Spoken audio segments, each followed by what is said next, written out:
નમસ્કાર મિત્રો, સ્વાગત છે તમારું અમારી વાસ્તુરંગ યુટ્યુબ ચેનલમાં। મિત્રો, આ વિડિયો બધા માટે ખાસ છે કારણ કે મિત્રો આજના વિડિયોમાં આપણે નિર્જળા એકાદશી વ્રત વિશે વાત કરવાના છીએ, તેમજ એકાદશીનું શુભ મુહૂર્ત અને તે દિવસે કઈ વસ્તુનો આહાર લેવો જોઈએ અને તેને લગતા નિયમો વિશે વાત કરશું। તો મિત્રો, વિડીયોમાં આગળ વધતા પહેલા જો તમે ઈચ્છતા હો કે ભગવાન શ્રી કૃષ્ણની કૃપા તમારી ઉપર સદા બની રહે તો વિડીયોને લાઈક કરી અને કમેન્ટમાં જય શ્રી કૃષ્ણ જરૂર લખી દેજો।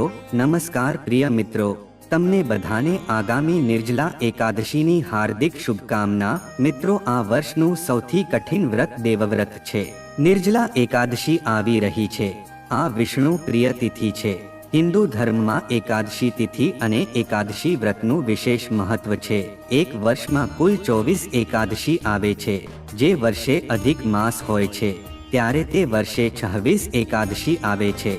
પ્રત્યેક એકાદશી તિથિનું વિશેષ નામ અને મહત્વ છે। જેઠ માસના સુદ પક્ષની એકાદશીના દિવસે નિર્જળા એકાદશી મનાવવામાં આવે છે। આ વર્ષે નિર્જળા એકાદશી પર ખૂબ જ શુભ યોગ બની રહ્યા છે। આ દિવસે ભગવાન વિષ્ણુની વિધિવત પૂજા કરવાથી શુભ ફળ પ્રાપ્ત થાય છે। નિર્જળા એકાદશીને સૌથી કઠોર એકાદશી માનવામાં આવે છે કારણ કે આ વ્રત દરમિયાન પાણી પીવાની મનાઈ છે। નિર્જળા એકાદશીનું વ્રત રાખવાથી દીર્ઘાયુષ્ય અને મોક્ષનું વરદાન મળે છે। મિત્રો, અને આ દિવસે જપ તપ અને પૂજા જે કોઈ પણ કરે છે તો મનુષ્યને વિષ્ણુ ભગવાનનું સાનિધ્ય જરૂર પ્રાપ્ત થાય છે। મનુષ્ય છે એ જીવન મરણના બંધનમાંથી મુક્ત થઈ જાય છે। આ વ્રતને દેવ વ્રત પણ કહેવામાં આવે છે કારણ કે બધા જ દેવતા અને દાનવ છે, જેવા કે નાગ હોય, ગંધર્વ હોય કે કિન્નર અને નવગ્રહ હોય, તે બધા જ વિષ્ણુ ભગવાનની કૃપાને પામવા માટે આ એકાદશીનું વ્રત કરે છે। મિત્રો, આ ઉપવાસના કઠોર નિયમોના કારણે જ બધી જ એકાદશીને સૌથી કઠિન માનવામાં આવે છે અને વિષ્ણુ ભગવાનનું ભજન કીર્તન કરવામાં આવે છે। મિત્રો, આ દિવસે ખાલી ભોજન જ નહીં પણ પાણીનો પણ ત્યાગ કરવાનું વિધાન આપવામાં આવેલું છે। એટલે કે મિત્રો, તમારે આખો દિવસ ભોજન અને પાણી વગર જ રહેવાનું છે। આખો દિવસ કાંઈ પણ ખાવાનું નથી અને પાણી પણ પીવાનું નથી। એટલે કે મિત્રો, આખો દિવસ નિર્જળ રહીને આ વ્રતનું પાલન કરવાનું હોય છે। નિર્જળ એટલે કે જળ વિના જ આખો દિવસ પસાર કરવાનો છે। પહેલા દિવસે સૂર્યોદયથી લઈને બીજા દિવસે જ્યારે પણ સૂર્યોદય થાય ત્યાં સુધી તમારે પાણીને ગ્રહણ નથી કરવાનું। એવું કહેવામાં આવે છે જે કોઈ માણસ નિર્જળ રહીને આ ઉપવાસ કરે છે એને વર્ષની બધી જ એકાદશીના વ્રત સમાન સંપૂર્ણ ફળની પ્રાપ્તિ તેને મળે છે। એના બધા જ પાપોનું શમન થાય છે। મિત્રો, આજના આ વિડીયોમાં નિર્જલા એકાદશીના વિષયમાં આપણે વાત કરવાના છીએ। મિત્રો, આજે અમે તમને જે પણ મનમાં પ્રશ્ન છે એ બધા જ પ્રશ્નોનું સમાધાન આજે આ વિડીયોમાં તમને મળી જશે। આજે આપણે જાણીશું કે નિર્જલા એકાદશીનું વ્રત ક્યારે રાખવાનું છે, તો તે 17 જૂન અથવા તો 18 જૂન ક્યારે રાખવાનું છે। તો મિત્રો, આ વિડીયોને આખો જોવા વિનંતી।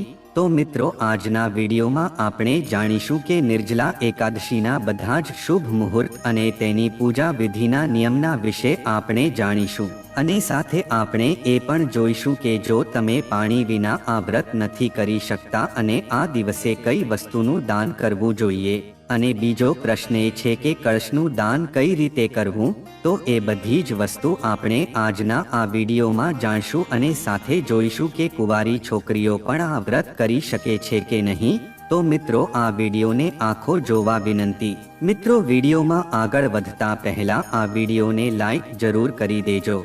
તેની સાથે જ આ અમારી વાસ્તુરંગ યુટ્યુબ ચેનલને સબસ્ક્રાઇબ પણ કરી દેજો કે જેથી કરીને લક્ષ્મી માની કૃપા તમારી ઉપર બની રહે। મિત્રો, આ નિર્જલા એકાદશીનું વ્રત છે બહુ કઠોર હોય છે। જ્યારે પ્રચંડ ગરમી પડે છે ત્યારે આ નિર્જલા એકાદશીનું વ્રત રાખવામાં આવે છે। આ વ્રત છે એ જીવનમાં જળનું મહત્વ આપણને સમજાવે છે। પણ જો તમે નિર્જલા એકાદશીનું વ્રત રાખ્યું છે અને તમને બહુ વધારે તરસ લાગી રહી છે અને એવી સ્થિતિ આવી જાય કે પાણી વગર તમારો પ્રાણ જતો રહેશે, તો આના માટે શાસ્ત્રોમાં ઘણા બધા એવા ઉપાય જણાવવામાં આવ્યા છે કે જેના લીધે તમારી તરસ પણ હિપાઈ જશે અને તમને કોઈ દોષ પણ નહીં લાગી શકે. અને આની સાથે જ જો જળ ગ્રહણ કરવાથી તમારું વ્રત પણ તૂટી નહીં શકે એવા નિયમો વાસ્તુશાસ્ત્રમાં પણ જણાવવામાં આવ્યા છે. તો આવો આપણે જાણીએ કે ઉપાય કયા છે. નિર્જલા એકાદશીમાં આ વ્રતના સમય જો તમને વધારે તરસ લાગે છે તો તમે ઓમ નમો નારાયણ મંત્રનો 12 વાર જાપ કરજો. આના પછી ચાંદી પિત્તળ કા પછી માટીના કોઈ પણ વાસણમાં ગંગાજળ ભરી લેજો. તેની અંદર થોડું પીવાનું પાણી પણ નાખી દેજો.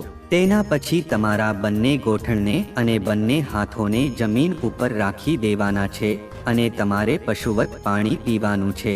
આનાથી મિત્રો આ એકાદશીનું વ્રત છે એ નિષ્ફળ નહીં જાય. આવી રીતે પાણી પીધા પછી તમે પૂર્ણ વ્રતનું પાલન કરી શકશો અને પછીના દિવસે એટલે કે દ્વાદશી તિથિના દિવસે વિધિપૂર્વક એકાદશી વ્રતનું પાલન કરવાનું છે. મિત્રો, નિર્જલા એકાદશીના વ્રતના સમયે જો તમારું ગળું સુકાય છે તો તમે આચમન કરી શકો છો, તેમજ તમે કોગળો કરીને તમે પાણીને બહાર કાઢી શકો છો. તો આમ કરવાથી પાણી છે એ ગળાની નીચે પણ નહીં જઈ શકે અને તમારું વ્રત પણ નહીં તૂટી શકે. હવે જો મિત્રો આપણે વાત કરીએ કે જો તમે નિર્જલ ના રહી શકો છો તો શું કરી શકો.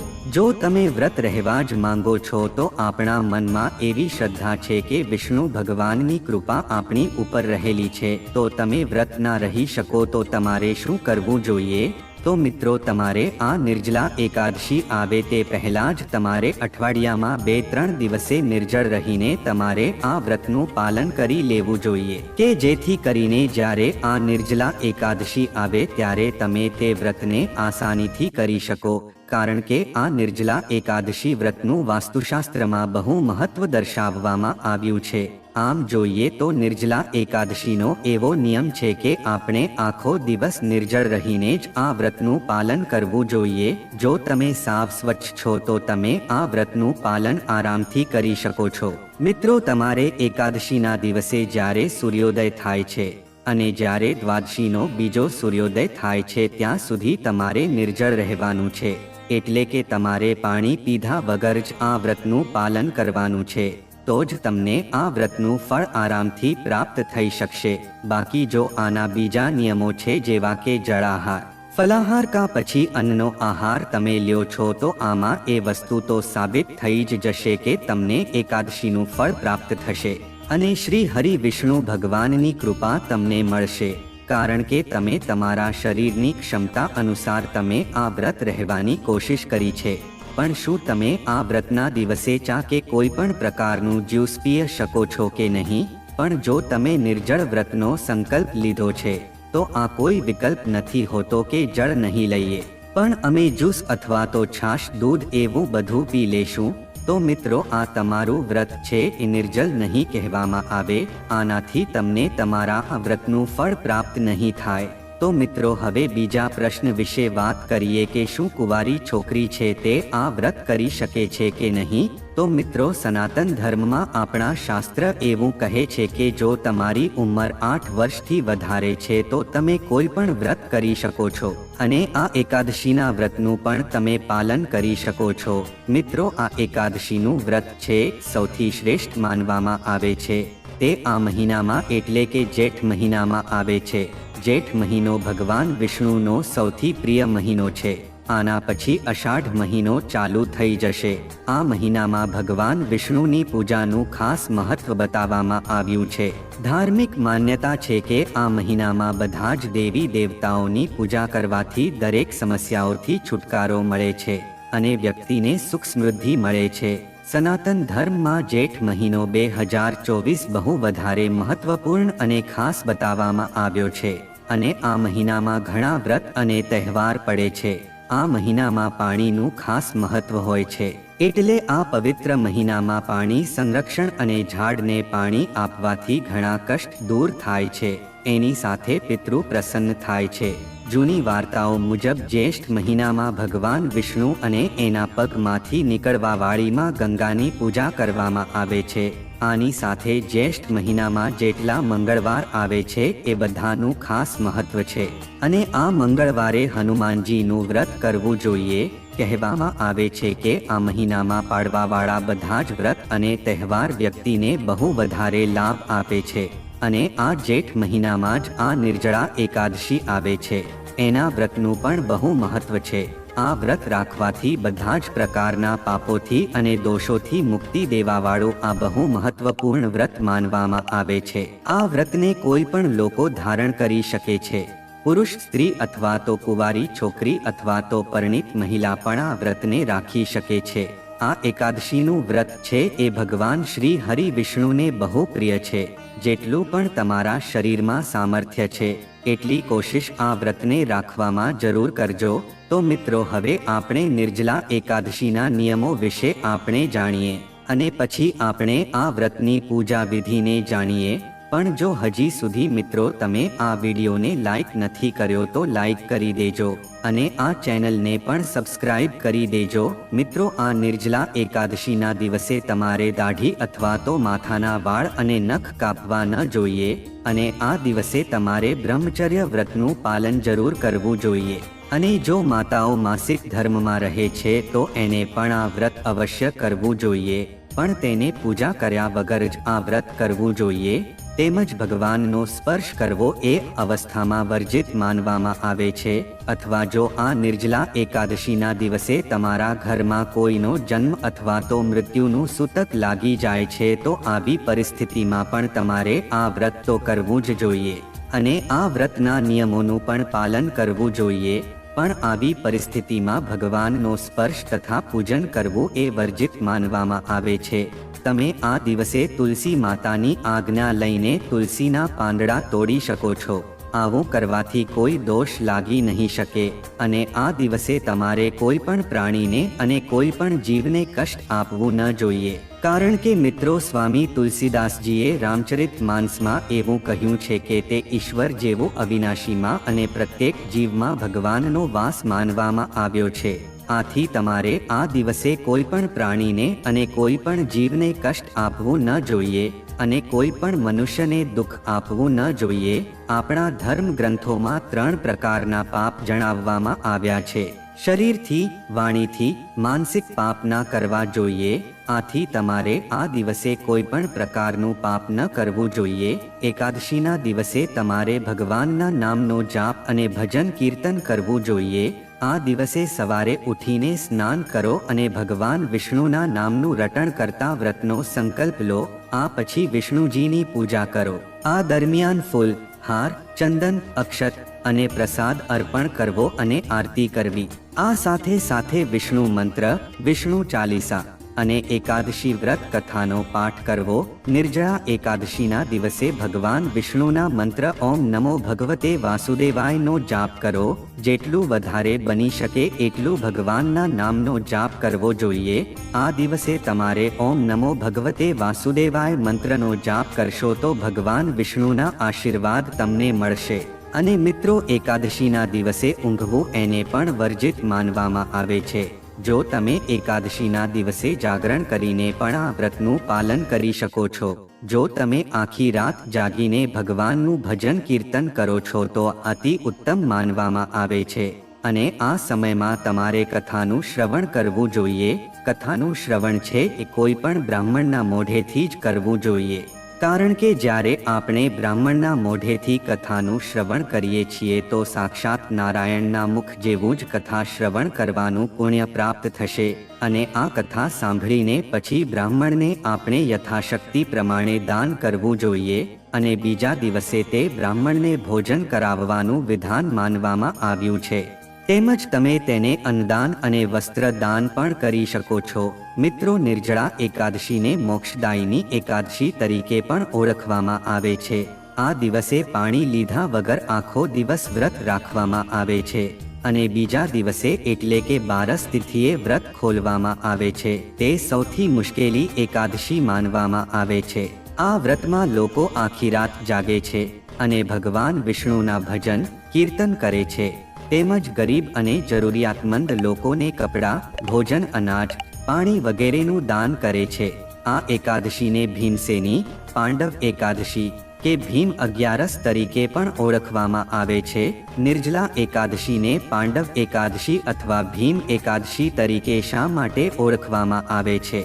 તો મિત્રો, આની પાછળ એક દંતકથા છે.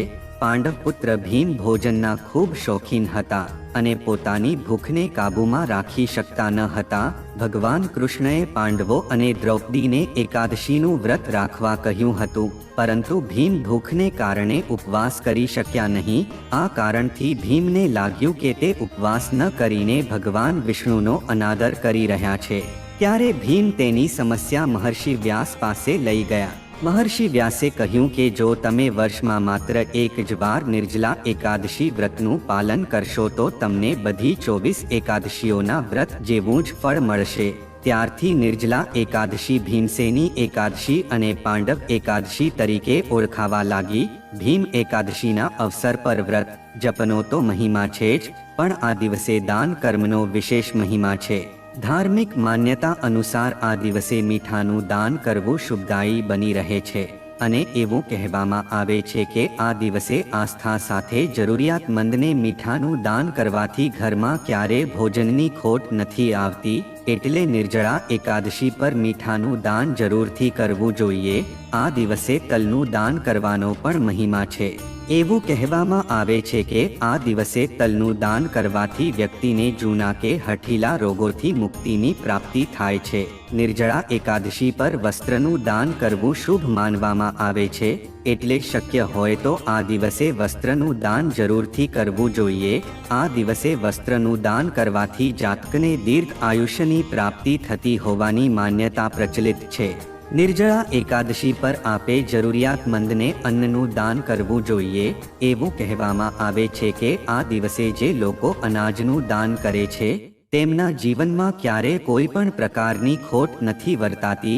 તેમને સદૈવ શ્રીહરિ વિષ્ણુના આશીર્વાદ પ્રાપ્ત થતા જ રહે છે. નિર્જળા એકાદશીના દિવસે ફળોનું દાન કરવું પણ શુભ માનવામાં આવે છે. આ નિર્જલા એકાદશી એ વર્ષની સૌથી મોટી એકાદશી માનવામાં આવે છે અને આ દિવસે જળથી ભરેલો કળશ અને માટલાનું દાન કરવું માનવામાં આવે છે. આ દિવસે તમે કેરીનું પણ દાન કરી શકો છો અને બીજી જો કોઈ પણ વસ્તુ તમે આ એકાદશીના દિવસે દાન કરો છો તો તમને મહાન પુણ્ય પ્રાપ્ત થશે. તો મિત્રો, હવે આપણે નિર્જલા એકાદશીનું શુભ મુહૂર્ત અને તેમાં સમય વિશે જાણીએ. આ વખતે મિત્રો નિર્જલા એકાદશીની તિથિ છે એ 17 જૂન સોમવારના દિવસે સવારે વહેલી સવારે 4 વાગ્યે શરૂ થાય છે અને 18 જૂન મંગળવારની સવારે 6 વાગ્યે આ વ્રત પૂર્ણ થશે. તો મિત્રો, જો તમે પણ આ વ્રત કરી લેશો તો તમારી બધી મનોકામના પૂરી થશે અને ભગવાન વિષ્ણુના આશીર્વાદ તમને પ્રાપ્ત થશે. તો મિત્રો, જો આ માહિતી તમને ગમી હોય તો વિડીયોને લાઈક કરી અને ચેનલને સબસ્ક્રાઇબ પણ કરી દેજો કે જેથી કરીને અમે રોજ વાસ્તુશાસ્ત્રને લગતા વિડીયો લાવતા રહીએ. તમારો દિવસ શુભ રહે. ધન્યવાદ મિત્રો.